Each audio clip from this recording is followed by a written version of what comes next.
Hello friends and welcome back for another episode of Indie Impressions. My name is Nick and today we're going to be checking out Blooprent by developer David Jocelyn. This is a particle-based physics puzzle game and one that I have to say very arresting visually right from the start. It's got a charming playful sense to it and I think it's probably going to be quite a lot of fun. It's totally free. There will be a link in the description if you want to try this yourself, and as I can see right from the title screen, it's got a map editor and a user-made custom level creation area, which I'm kind of excited to go check out a little bit. Before we get started, let's look at these settings very briefly here. There's not a whole ton to see. The usual stuff, game volume, music volume, and then we can go full screen or not. And I guess we will just start up from the beginning. You'll see I've already accomplished 5 of the tasks set before us so far. I'm not sure how many levels there are. Oh, I gotta get 20 stars before I can move on. So I don't have that yet, so we got the sad music as we try to move on. Lovely opening accompaniment as well. The soundtrack that's going is quite nice, I have to say. So let's start at the beginning and I will walk us through what we're going to do here. So welcome to Blooprent. Let's start with something easy. Use the inventory at the bottom of your screen to create a block. Try to direct the dots to the button below. When you have solved the puzzle, press the finalize button in the top left corner of the screen. Alright, so at the bottom it says materials and we have 1x solid. We can click that and then our cursor will change over to like a crosshair thing, and we can actually use that to block off a section of the puzzle as far as wherever we want. You'll see there is a certain degree of physics that come into play here as these dots bounce along the ground. You'll notice this is like an ice texture. That's going to allow them to continue to travel in their whatever their trajectory happens to be. These normal solid blocks, though, have quite a bit of friction to them, so that'll come into play on the next level, I believe. So then we're rated based on our performance. I believe there's a number of metrics here. We've got entities, we've got time, and efficiency, all of which I gold starred on that one, so very nice. So there is a certain amount of replay value as you're going to get through each puzzle. You want to try and time yourself to do a little better each time. And let's just move on to the next one. Alright, so we can move the camera by holding right click and moving. Good job. Now let's try using both an ice block and a solid block. Ice is slippery, so it carries the dot's momentum. One thing I have to note right from the start here, and by the way, this is an open beta, so this isn't quite finished just yet, but I think it would be kind of nice, and maybe this is just my own personal preference, but if the puzzle started out in like a paused state until you made your first move, like your first action. I just feel like it sort of would make the player feel a little bit less like they're overwhelmed in the first second of the puzzle, because you don't necessarily know what's going on for a second until you sort of get your bearings, take a look at what there is, and just sort of feel out what your options even are. Because right now, as the game starts, you see this rip in the wallpaper, and then there's a whole bunch of colorful confetti dots shooting out everywhere, and if you don't even know what the options are, well, I mean, it'll become a little bit more clear as you go and play a few levels, but right from the beginning it might seem a little scary. So maybe you might want to minimize that effect. I'm not sure if that is necessarily the case or if everyone feels the same way. But in the very first level, I thought maybe that would have been a nice touch.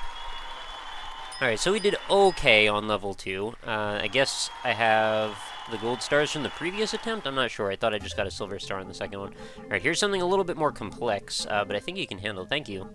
Thank you for the vote of confidence. Alright, so we will try our best here. So we've got a button all the way over here on the right. These blobs, by the way, they will continue to shoot out indefinitely. I'm just sort of killing my own performance by waiting is really the only thing. Although maybe the timer actually doesn't start until I start to drop stuff down. So maybe that is sort of the same effect as pausing it from the beginning. This is just letting you see the trajectory of the dots. I also like how they seem to be themed a little bit. I think the dots have been colored a little differently each time. I might be wrong on that, but I thought they were. We will keep that in mind as we're going forward. So, I want to potentially make a big old ice block shooting out from here, and then I want to block off all the dots from this point on. And that should allow us to get them. See, they stop having friction as soon as they reach that button. And we should get all of the dots onto that surface pretty successfully. There we go. So finalize that puzzle, and it adds us up. Time was only 13 seconds, so I think that might actually have been true then. It doesn't actually start counting until you place your first block. Entities, gold star. Efficiency, gold star.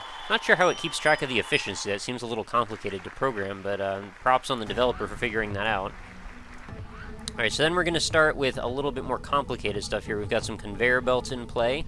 As you can see, there's also like a little bit of a fan that's projecting in this one direction here, and you can actually see the trajectory. If you mouse over the fan, it actually puts a little cone around it to give you a better feeling of what exactly the range is going to be on that. Although, you know, I'd say the cone is fairly recognizable anyway.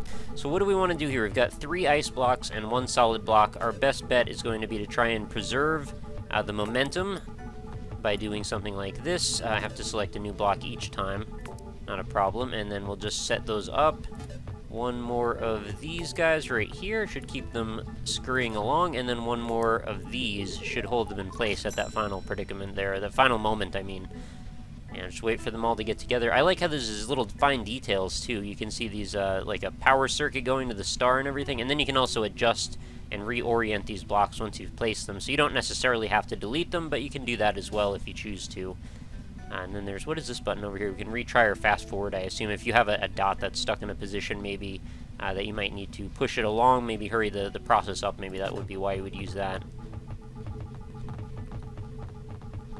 And then, okay, so that's going through, what is this doing? Warming up. I'm gonna have to redirect the dots away from there. Why is that happening? Didn't I hit finalize? Oh, I get it. Alright, so it actually runs through things at the very last moment there after you've already set these in place. So it's not until you have these all the way you want them that you want to hit finalize, then it runs the scenario through, and it comes up with the fastest time for those dots to get there. So I actually had a bit of a misconception about how these puzzles were actually solved, and that actually answers a bunch of my questions that I had already. But those are the breaks when you do first impression series. Sometimes things become clear after a few moments, and yeah, the colors are different each time. Quite like the colors, actually. So this is sort of like we're coming up with the drafting sequence, which would sort of aid a lot with the continuity and the concept of having the game be called Blueprent, right? And sort of bloop as in like these blobs as well. Alright, so we want to make sure that we can get these blobs over this fan here. I think that's going to be our top priority. So let's extend this shelf out. Oh, probably want to lower it down a little bit more, like something like this. No, that's probably not right. I think I need something else to block it on the back part. And then hold them in place over here. That should work fairly well right there. And then we need to block off this as well. And we should be good to go from there. And then we just have to finally stop them all from shooting over the button. And they should all find their way to that last little corner.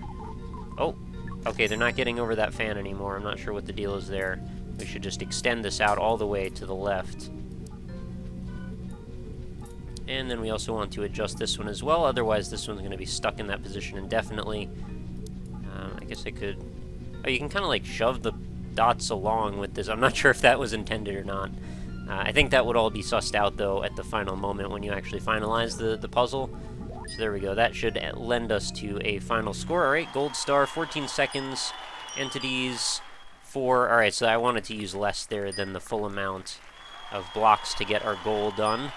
Reminds me a little bit of like crayon physics in a way, but it's actually a little bit simpler and maybe even a little bit more charming. I mean, maybe visually it's not quite all the way there as far as the cohesive package that crayon physics is, but I think this one is actually a little bit more, you know, it cuts to the chase. It gets away from some of the confusion that some of the other ones had, despite me being a little confused a few moments ago. So let's try another entity. You have 3 solids and an ice box. As an added twist, I've given you 2 fans as well. Oh, that is an added twist. Not sure how we want to do this. So we've got these 2 blocks down here that look like buttons some kind. I guess we're going to experiment with those. I guess we'll try and place a fan here, maybe pointing down and to the left if that's something I can do. There we go. Oh, they're quite powerful, actually. I didn't realize they were quite that powerful. And that should hold them in place there. And then I want another fan, probably? And then we can use... I don't have all that many things, though. I'm going to try and preserve the few things that I have here. We push these off of this. Oh, wow, they go so far. I didn't realize they went that far. And what, like... something like this, and then this back here. And then I'm not going to have enough to make it all the way over there, so that's going to be a problem for me. Reset? Oh, that just resets all of those to a moving position. I guess that makes sense. Alright, so we're going to not want to do it that way. Oh, and that just is the total speed up. And what's in our menu, by the way? Oh, that just brings us back out of the level. Alright, so we'll reset that and try a different way. What if I try to break convention here and go the other way? This might be a bad idea, but I kind of want to try it out anyway. Let's go this way, and we'll build something facing the other direction. Being such a rebel... Oh my goodness, I'm shooting the things all over the place. Let's get them... I'm not sure if this is the best idea, because maybe I can't direct them as well as I'd like. I want them to be fairly accurate, right? So I want to get them in a spot where that's actually going to work. Yeah, that is not that spot, evidently. And we don't want this to take like 20 years while each blob works its way around. Okay, that might work. And then what do I need? I just need to do something like this, right? And then we'll just map this across. I love the detail in all of the UI as well. Everything has a nice crisp feeling to it. And then one more fan down here should hopefully do the job. Let's reset and see what happens. Oh yeah, look at that. That actually worked pretty well, and I still have 2 solid blocks left. Let's finalize that. Level complete. 5 seconds. That's a really good time considering. I got a 4-star on that one, or a 4 entities, or a silver star. And efficiency 100%. So gold, silver, gold, and I could easily go back and work on that a little bit later. So 5 fans make magic happen. Well, now that I have this hit of success with breaking the game, I feel like I sort of want to do that again. What if I do it like this? I set it up going up this way. I'm not going to have enough accuracy going in this direction, I have a feeling. Oh, and that actually counteracts with the conveyor belt. Everything is such a detailed physics system. I really like it. And then maybe, can we... How far can we extend this fan? Can it go indefinitely? Oh, it looks like it can, actually. Push that over the edge, and then, what, another fan up here to shoot things over in this direction. Oh, my goodness. And then maybe a countering fan to push things back over here. Alright, that's not quite gonna work. Well, it works, but not exactly the right way. Oh, there does seem to be a power bar, and then I can actually toggle it back off if I wanted to. I guess so you could make, like, rapid changes in the middle of your play. And what if I lock them in position like this? That would kind of do it, right? Let's reset them and see what happens now. They all get wedged next to the platform. Maybe you want to lift this up a little bit. Something like this, maybe? Let's try that again. Oh, alright, that pretty much works. Some of them go over, which is not exactly what I want. Get these to sit just right. Maybe knock this up a little bit higher and push down. Now reset it again. I like the tweaking phase. I think this is quite fun. Okay, so mostly all of them. There's one over here that didn't quite make it over. Let's finalize that and see what happens.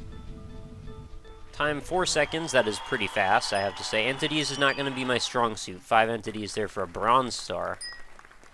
Not the happiest about that, but what are you going to do? An efficiency 100%. Feeling pretty positive about that. So I think we're at a point where I could probably wrap things up. I just want to call attention again to the fact that there is a map editor and a user-made section. Oh, and we can actually try some user-created maps that are already in here and sort them, I guess, by, yep, different difficulties. Oh, that's pretty cool, actually. This works pretty well. So we can toggle on or off what difficulty we want. And then there's popular, recent, so I guess these are actually being aggregated from the internet right now. And then if we want to go to the map editor... Oh, goodness. Well, we could get way ahead of ourselves and start looking at concepts that I have no interest of necessarily doing without seeing how they fit into the game first. But still, very interesting that they're... Oh, look at this. We've got water already. Oh, I can't wait to play more with this. This game is really cool, I have to say. So, props to David Jocelyn for making a very, very cool game, and I'm glad that he sent me over a copy.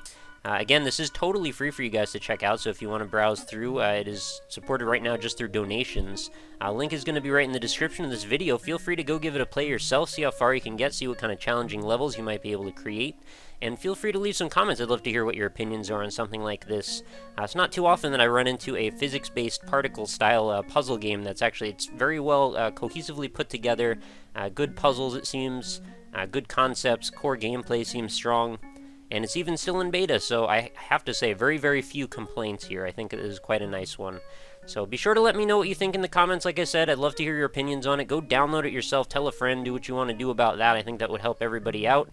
And of course, if you enjoyed the show, feel free to leave any support you could. I always appreciate likes if you think I deserve them, and leave any comments, of course, like I said a couple of times already. Lastly, if you want to check out more in the series, I have a website called indie-impressions.com. All the links for my social media as well as that website will be right in the description with the download link for the game.